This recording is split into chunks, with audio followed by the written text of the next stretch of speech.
प्यारे विद्यार्थियों, एक बार फिर से आपका स्वागत है। आज हम पढ़ने वाले हैं अर्थमेटिक मीन। तो दो टर्म्स आपको गिवन होंगे और दो टर्म्स के बीच आपको एक अर्थमेटिक मीन निकालना है, दैट मीन्स समांतर माध्य। ठीक है, तो समांतर माध्य एक सिंपल माध्य ही होता है। तो दो टर्म्स के बीच में आपको एक समांतर माध्य निकालना है, ठीक है, या एक से अधिक समांतर माध्य निकालने हैं दो टर्म्स के बीच में ही। ठीक है, तो वो चीज़ आज हम डिस्कस करने वाले हैं। तो सबसे पहले हम देख लेते हैं दो टर्म्स के बीच में समांतर माध्य। तो arithmetic mean,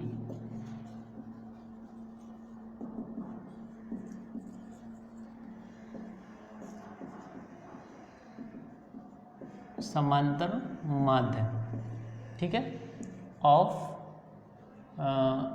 to terms a b. ठीक है, तो ए और बी के लिए जो अर्थमेटिक मीन होगा वो क्या होगा, तो आप क्या है इस पे सपोज कर लेते हैं। ठीक है, सपोज ये जो ए और बी है इसके बीच हम मान लेते हैं कि एक एम एलिमेंट और है। ठीक है, तो ये जो सीरीज बन गई ये हम मान लेते हैं किसमें है, ए पी में सीरीज है, अर्थमेटिक प्रोग्रेशन। ठीक, यदि सीरीज अर्थमेटिक प्रोग्रेशन है सो दैट मीन्स आप जानते हैं कि इसका कॉमन डिफरेंस क्या होगा, बराबर होगा। दैट मीन्स एम माइनस ए ये बराबर होगा किसके, बी माइनस एम के। Is that clear. अब यदि ऐसा है तो एम हमें फाइंड आउट करना है।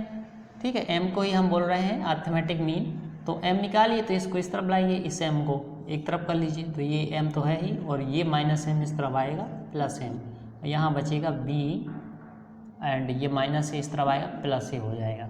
ये हो जाएगा 2m इक्वल्स टू, इसको आप चाहें तो a प्लस बी कर लीजिए बाई कम्यूटेटिव लॉ, क्रम नियम। ठीक है, मतलब 1 + 2 हो या 2 + 1 बराबर ही होता है। ठीक है, उसी तरह b प्लस ए प्लस बी के बराबर होगा। और यहाँ ये जो है 2 मल्टीप्लाई में है तो यहाँ डिवाइड में आ जाएगा, है ना। नेक्स्ट लाइन में लिख लेंगे तो m equals to a plus b by 2।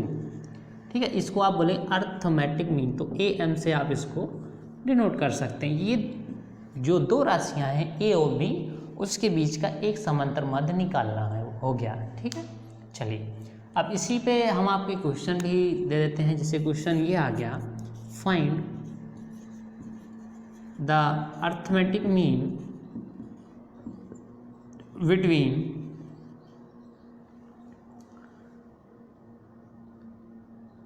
4 and 8। Is that clear. So 4 and 8 का जो है अर्थमेटिक मीन क्या आएगा वो आपको निकालना है। ठीक है, तो बड़ा ही सिंपल है, सीधे आप फार्मूला अप्लाई करिए या इसी प्रोसेस से आप इसको लगा दीजिए। ठीक है, अगर आप सीधा फार्मूला अप्लाई करते हैं देन ए एम बराबर a plus b by 2, then 4 + 8 by 2। So a आ जाएगा 12 बाई 2 दैट इज 6। सो इसके बीच का जो टर्म्स होगा एक 6 होगा, वो अर्थमेटिक मीन कहलाएगा। और अगर 6 होगा तो आप देखना अगर इसके बीच हम 6 कर दें तो देखिए 4 6 2। ठीक है, तो ये ए पी में भी बन जाएगा क्योंकि ए पी में आप मानते ही ये पहले सीरीज, तो ये सीरीज ए पी में भी बन जाएगी 4 6 8। क्यों, क्योंकि इसका डिफरेंस क्या आ रहा है, 2 का डिफरेंस आ रहा है। ठीक है ना, तो इस तरीके से आप अर्थमेटिक मीन निकाल पाएंगे दो टर्म्स के बीच का arithmetic mean. Is that clear. या आपको जैसे इस प्रोसेस से लगाना है तो आप यहाँ क्या करेंगे, ए की जगह रख लीजिए 4, बी की जगह रख लीजिए 8, इसके बीच मान लीजिए ए एम है ये। ठीक, बस ए बी की जगह आप ये वैल्यू रखते जाइए, एम आप फाइंड आउट कर लीजिए तो आपको इसी तरह से मिलेगा, सॉल्यूशन 6 ही आएगा। ठीक है, या आप डायरेक्ट फार्मूला अप्लाई करिए तो ये आप सॉल्व कर लेंगे। ठीक है, चलिए अब यदि हम देखिए इसमें ए और बी के बीच एक समांतर माध्य निकाल के हमको क्या करना हो, 2 3 4 इस तरीके से बहुत सारे टर्म्स निकालने हो, तब हम क्या करेंगे। ठीक है, तब देखिए प्रोसेस क्या है।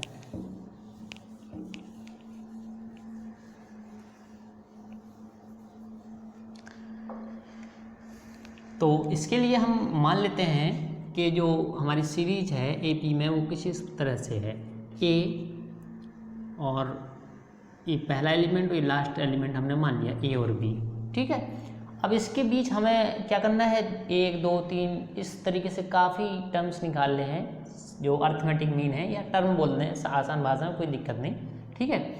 तो जो अर्थमेटिक मीन है वो हमें काफ़ी निकाले हैं, तो मान लेते हैं कि उसमें हमने क्या किया, n टर्म्स निकाले हैं, ठीक है, n टर्म्स निकालना है। चलिए तो n term between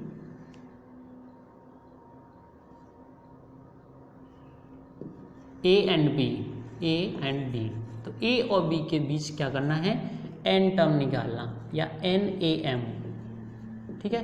n arithmetic find out कैसे करते हैं, तो आप मान लेते हैं इसमें n मान लीजिए, n क्या है अर्थमेटिक मीन, जैसे M1 M2 M3 है ना, और M4 M5 इस तरीके से, और यहाँ पर नाम दे दिया n। तो ये सीरीज आपकी किस में हो गई, AP में हो गई।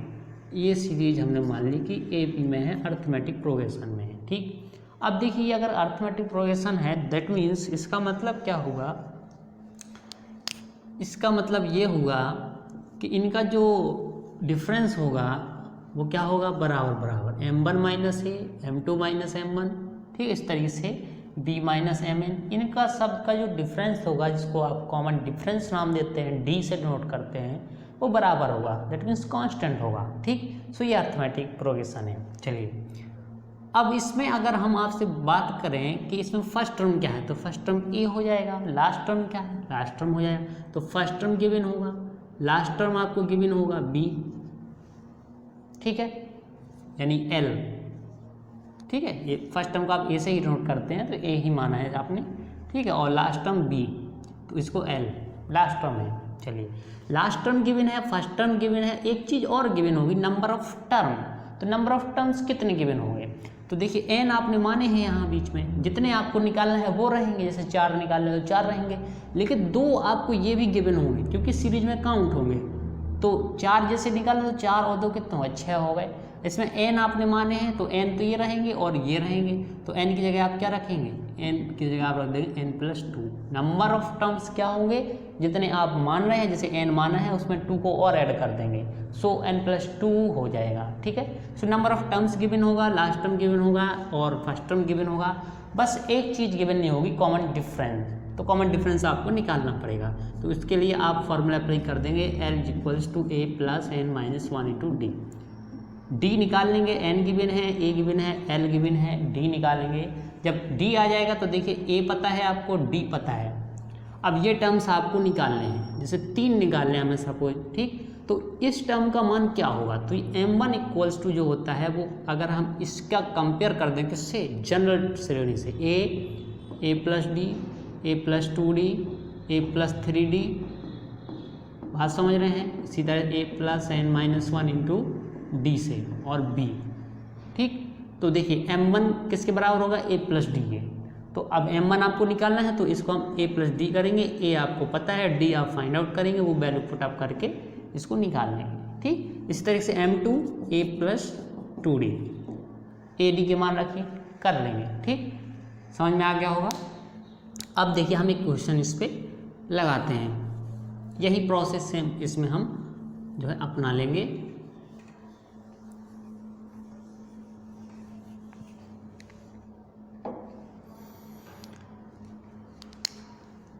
क्वेश्चन ये दिया हमने, फाइंड 4 AM बिटवीन 2 and 50, ठीक है। 2 और 5 के बीच हमने कहा, 2 और 50 है ना, 2 and 50 के बीच आपको क्या करना है, 4 समांतर माध्य ज्ञात करने हैं। फाइंड 4 AM बिटवीन 2 and 50, ठीक।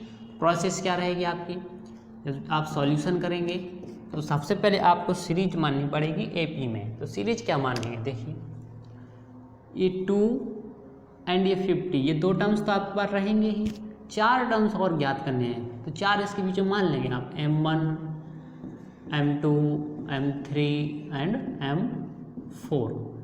अब देखिए इस सीरीज में, अब ये AP में आपने मान लिया, ठीक है। अगर AP में है देन ये आपका क्या कहलाएगा, फर्स्ट टर्म, तो A की वैल्यू 2 हो जाएगी, ठीक है, डी आपको फाइंड आउट करना पड़ेगा क्योंकि यहाँ ये अज्ञात है, वही ज्ञात है, तो एम पता नहीं कितना है, इसी को तो ज्ञात करना है। लास्ट टर्म आपको गिवन होगा 50, नंबर ऑफ टर्म्स गिवन होंगे। देखिए 4 आपको ज्ञात करना है और 2 पहले से गिवन है 250, तो नंबर ऑफ टर्म्स कितने हो जाएंगे, 6 हो जाएंगे। ठीक, नाउ अब अप्लाई कर देंगे formula L equals to a plus n minus 1 into D. So यहाँ L की वैल्यू पुटअप करिए, 50 इक्वल्स टू a की value 2, n is 6 minus 1, d आपको फाइंड आउट करना है। तो d कितना आ जाएगा, यहाँ से आप देख रहे हैं 50 और ये -2 इस तरफ आ जाएगा, यहाँ पर बचेगा 5 into D. So d equals to निकल आएगा यहाँ से 48/5। ठीक, ये d की वैल्यू आ गई 48/5, यानी कि ये तो पॉइंट में आएंगे नेक्स्ट टर्म जो होंगे बीच में, कोई बात नहीं, डिफरेंस बराबर होना चाहिए। ठीक है, चलिए तो ये d आ गया। अब d मिल गया, आपको m1 निकालना है, a आपको पता है, तो m1 किसके इक्वल होता है, now m1 is equals to a plus d. ठीक, सो a क्या है 2 है, d आपने फाइंड आउट किया है 48/5। ठीक, सो ये आप जो है डिवाइड करके सॉल्व कर लीजिए, तो ये आ जाएगा 2 + 5 का डिवाइड कर दीजिए तो 9 पॉइंट कुछ आएगा,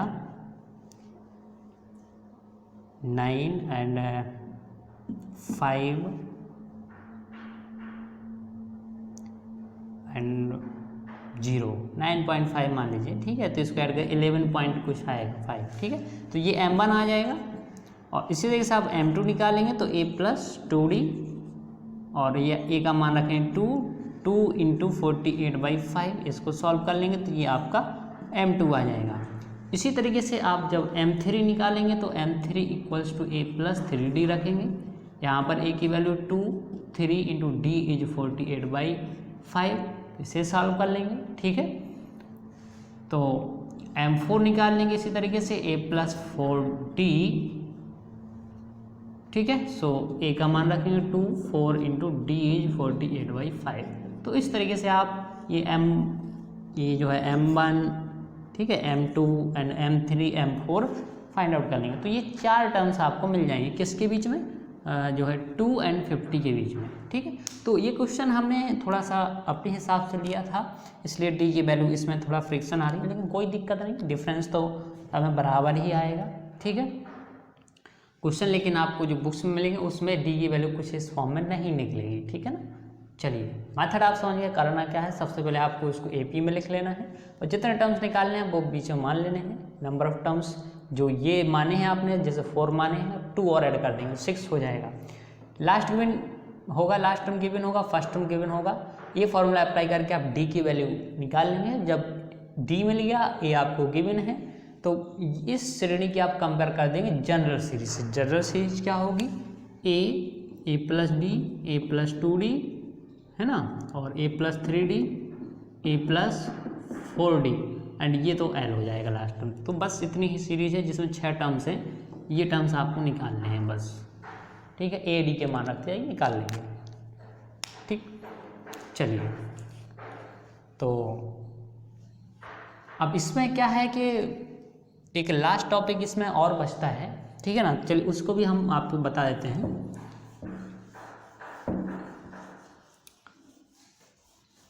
तो आज क्या है कि इसको जो है एपी को हम फिनिश ही कर देते हैं, है ना, बाकी रह जाते हैं क्वेश्चंस, तो क्वेश्चंस आप लगाते रहिए। ठीक है, जो नहीं बनते तो आप हमसे पूछ सकते हैं। क्वेश्चंस कुछ इस तरह से आते हैं, जैसे आपको एपी में क्या करना है, कुछ टर्म मानने हैं, सपोज करना है। जैसे थ्योरेटिकल क्वेश्चन आते हैं, कहता है कि किसी समांतर श्रेणी के 4 पदों का योगफल कुछ गिवन है और उनका गुणनफल कुछ गिवन है। ठीक है, तो इस तरह से 2 इक्वेशन बनेंगे, उनको सॉल्व करेंगे। ठीक है, बात समझ रहे हैं। तो इसके बाद सॉल्व करने के बाद आपको उसी संख्याओं को ज्ञात करना है। जैसे हमने कहा समांतर श्रेणी की 3 संख्याओं का योगफल, अब 3 संख्याएं कौन सी हैं वो तो आपको माननी पड़ेंगी ना। जैसे आपने 8th लेवल और जो है 10th लेवल पढ़ा होगा, उसमें कहा जाता है कि 4 क्रमागत संख्याओं का योगफल कुछ गिवन है तो संख्याएं ज्ञात कीजिए। है ना। इसी तरीके से जैसे और भी क्वेश्चन आते हैं कि पिता की आयु पुत्र की आयु की इतनी गुनी है ना, पिता पुत्र की टोटल आयु इतनी है, तो बताइए कि वर्तमान आयु क्या थी। तो इस तरह के क्वेश्चंस आते हैं, तो इसमें आपको कुछ मानना पड़ता है, ठीक है। तो उसी तरह समांतर श्रेणी में अगर आपको टर्म्स मानने हैं तो क्या मानेंगे, ठीक। तो चलिए इसमें दो तरह से मानते हैं, एक तो आप इवन फॉर्म में और ओड फॉर्म में, मतलब विषम और सम। तो समांतर श्रेणी के यदि आपको 3 टर्म्स मान लेने हैं तो क्या मानेंगे इसमें। तो 3 टर्म्स मानने के लिए आपको क्या करना है, पहला टर्म्स तो आपको ये मानना है a, ठीक है। दूसरा टर्म्स आपको मानना है a प्लस डी, और एक बैक साइड में मानना है a माइनस डी, ठीक है। ये जो 3 टर्म्स मानेंगे इनका जो डिफरेंस आएगा वो 1d का डिफरेंस आएगा, ठीक है। तो ये आपको क्या करना है, 3 एलिमेंट मानने हैं तो ये मानेंगे। अगर आपको 5 मानने हैं तो इसमें क्या करेंगे, एक और बढ़ा देंगे d को, तो a प्लस 2d हो जाएगा, और इस तरफ बैक साइड में a माइनस 2d हो जाएगा, ठीक। आपको 7 एलिमेंट मानने हैं तो 7 एलिमेंट मानने के लिए आपको ये करना पड़ेगा 3d, ठीक है, और इस तरफ a माइनस 3d, तो ये 7 हो गए। 9 मानना हो तो, है ना, तो इस तरीके से आप ये क्या है जो है ओड नंबर्स मानना है एपी में,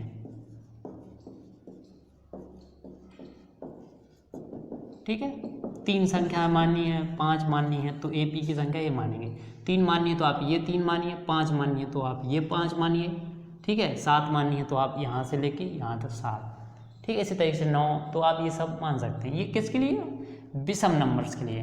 अब एक और होता है सम नंबर्स के लिए, आप कौन से एलिमेंट मानेंगे, इवन नंबर्स के लिए। तो इवन नंबर्स के लिए आपको क्या करना पड़ेगा, इवन नंबर्स के लिए आपको क्या करना है, ये a छोड़ देना है, ठीक है। चलिए अगर ये आप a छोड़ देते हैं तो कौन सा बचा, a माइनस डी और a plus D, a minus D a plus d, ठीक है। ये 2 नंबर मानने हैं आपको। तो देखिए इनका डिफरेंस आप देख रहे हैं, तो a प्लस डी में से ये वैल्यू आप घटाएंगे तो 2d का डिफरेंस आएगा। a प्लस डी माइनस तो a प्लस डी हो जाएगा, घटाएंगे तो 2d का डिफरेंस, यानी दोनों के बीच 2d का डिफरेंस आ रहा है इवन नंबर्स मानने में। तो अब देखिए ये 2 एलिमेंट मानना है, अगर 4 मानने हो तो इसमें 2d का डिफरेंस क्या होगा, 2d आप ऐड कर दीजिए तो a प्लस 3d हो जाएगा। इस तरफ बैक साइड में आएंगे तो 2d आप ऐड करेंगे माइनस का, तो माइनस का ये आ जाएगा, ठीक है ना। ये 4 हो गए। 6 मानने हैं तो यहाँ पर फिर 2d का यानी 5d हो जाएगा, यहाँ पर a प्लस 5d हो जाएगा। तो डिफरेंस इसमें 2d का होना चाहिए इवन नंबर्स मानने के लिए। That is clear. सो ये समांतर माध्यम है। कोई आपको एलिमेंट्स मानने हैं तो वो कैसे मानते हैं ये आपने देखा, ठीक है। अब जैसे हम इसी में आपका एक क्वेश्चन दे दें, और क्वेश्चन कुछ इस तरीके से दे दें कि 3 किसी समांतर श्रेणी के 3 पदों का जो योगफल है, देखिए क्वेश्चन लिख देते हैं,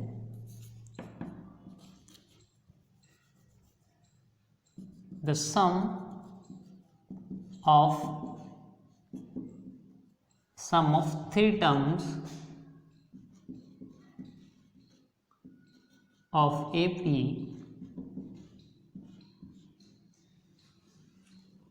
(27) देख रहे हैं हम क्या किया इसमें, the sum of 3 terms of AP is 27, ठीक है।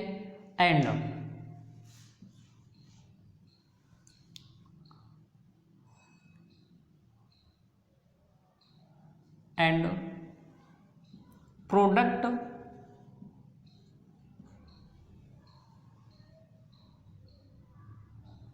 Of first and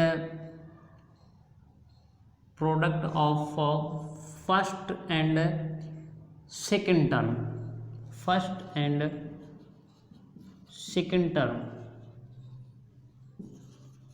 is 9, then find the term।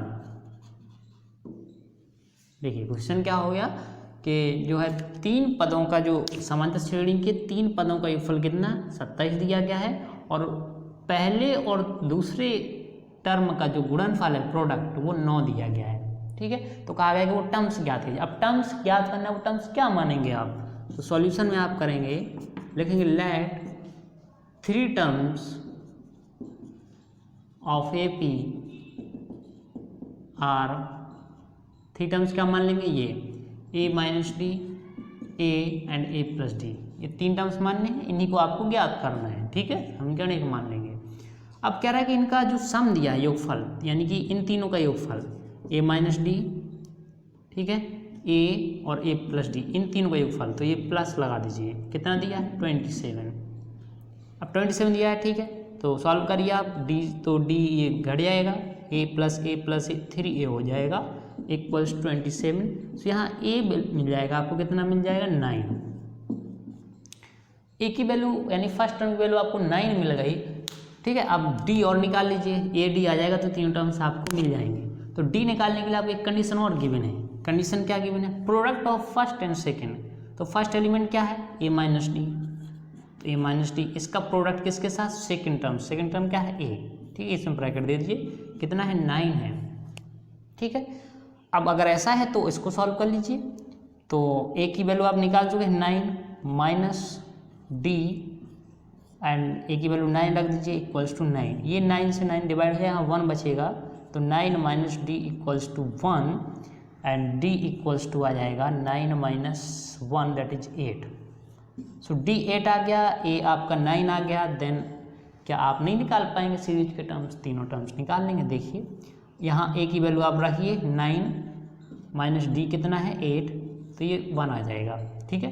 दूसरा ए कितना है 9, तो ये 9 ही रहेगा। तीसरा एलिमेंट ए प्लस डी, 9 प्लस 8 है ना, ये 9 एंड ये 17, ठीक है। तो देखिए ये ए पी में ही रहेगी, ए पी में रहेगी। पहचानने के लिए आप दें 9 माइनस 1 8 का डिफरेंस, इसमें 8 का डिफरेंस, क्योंकि कॉमन डिफरेंस डी रहेगा, ठीक है। तो ये ए पी हो गया। तो इस तरह से क्वेश्चन आ सकता है, ठीक है। अब ये है कि थ्योरी क्या दे रही है, सम दे रही है यहाँ, या आपसे स्क्वायर कह रहा है कि तीनों का जो है स्क्वायर करके योग दिया है ना, या तीनों संख्याओं का गुणनफल है। इसी तरीके से 2 संख्याएं के फॉर्म में भी क्वेश्चन बना सकता है, ठीक है। तो एक ये मेथड था, इस पर रिलेटेड क्वेश्चंस आते हैं, ठीक है।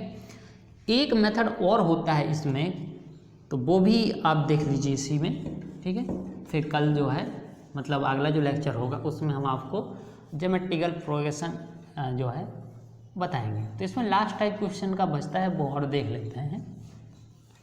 इसमें क्वेश्चन इस तरह से पूछा जाता है कि कुछ टर्म्स जो हैं, ठीक है, एपी में गिवन हैं, तो कहता है प्रूफ करिए,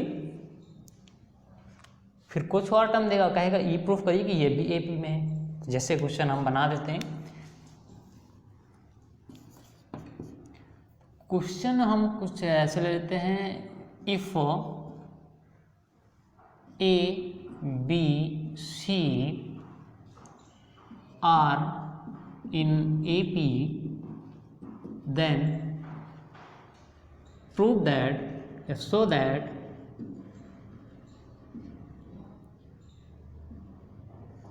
one upon b c, 1 upon CA and 1 upon AP are also in AP, also in AP.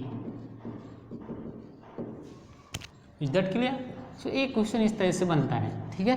तो इसके लिए हमें क्या करना पड़ता है, इसके लिए आपके पास 2 मेथड है। एक तो अर्थमेटिक मीन वाला मेथड है, उसमें आप लिखिए अर्थमेटिक मीन, इसका डिफरेंस बराबर करिए, सॉल्व करिए, ठीक है। जो इसका सॉल्यूशन आएगा वही सॉल्यूशन इसका आना चाहिए, क्योंकि एपी करना है। तो इसमें इसका सॉल्यूशन कैसे करेंगे, इन दोनों को घटाएंगे, इन दोनों को घटाएंगे, ठीक है।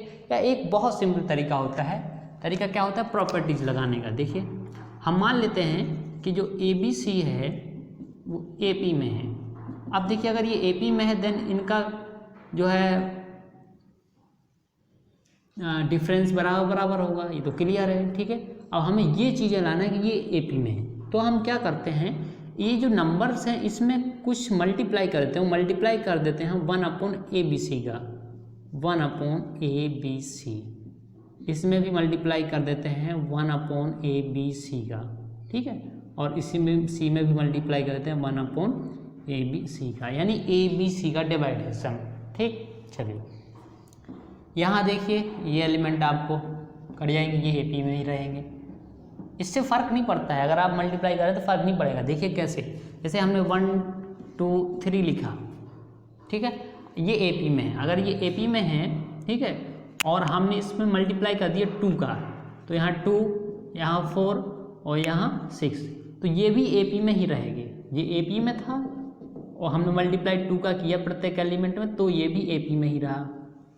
देखिए इसमें डिफरेंस 1 1 का, इसमें 2 2 का, लेकिन है तो AP में ही, तो इसमें कोई फ़र्क नहीं पड़ता है। ठीक है, आप किसी चीज़ का मल्टीपल बड़े आराम से कर सकते हैं। ठीक, चलिए तो यहाँ से आपको मिलेगा 1/BC, 1/AC या CA, 1/AB also in AP। बस ये प्रूव करना था, ये आप लेके चले और आपने ये प्रूव कर दिया। ठीक है, ये मान के चले कि AP में है, तो ये आप AP में प्रूफ कर दिए। तो इस तरह के क्वेश्चंस भी बनते हैं।